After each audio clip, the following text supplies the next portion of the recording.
ఒక దట్టమైన అడవిలో ఎత్తైన కొండమీద ఒక ముసలి డేగ కూర్చొని ఉంది. ఆ ముసలి డేగ బాగా నీరసంగా ఉంది. ఆ ముసలి డేగకి వయస్సు అయిపోవడంతో వేట కూడా చేయలేక ఆహారం లేక బాగా నీరసంగా ఉంది. అప్పుడు అక్కడికి ఒక పాము వచ్చి ముసలి డేగతో ఇలా అంది. ఓ ముసలి డేగ, నీ పని అయిపోయింది. ఇంక నువ్వు ఏమి చేయలేవు, వేట కూడా చేయలేవు.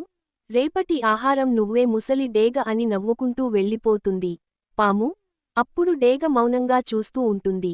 మరుసటి రోజు పాము వచ్చి డేగను తినేయటానికి దగ్గరకు వచ్చి రాంగానే డేగ ఒక్కసారిగా పైకి ఎగురుతూ తన రెక్కలతో ఆకాశమంత ఎత్తు ఎగిరిపోతుంది. తర్వాత అంతే వేగంగా వచ్చి పాముని డేగ తనకాలతో పాముని చంపి వేస్తుంది. పాము చనిపోయే ముందు ఒక విషయానికి డేగని అడుగుతుంది. ఓ ముసలి డేగ, నువ్వు చాలా నీరసంగా ఉన్నావు కదా, ఒక్కసారిగా నీకు ఇంత బలము ఎక్కడి నుంచి వచ్చింది? అప్పుడు డేగ పాముతో ఇలా చెబుతుంది. నా శరీరానికి వయసైపోయింది, అంతేకాని నా లక్ష్యానికి కాదు అని పాముకి చెబుతుంది. నీతి: నువ్వు ఒక లక్ష్యం పెట్టుకొని లక్ష్యం కోసం విజయం వైపు వెళుతుండగా నిన్ను ఎవరు ఏమి చేయలేరు.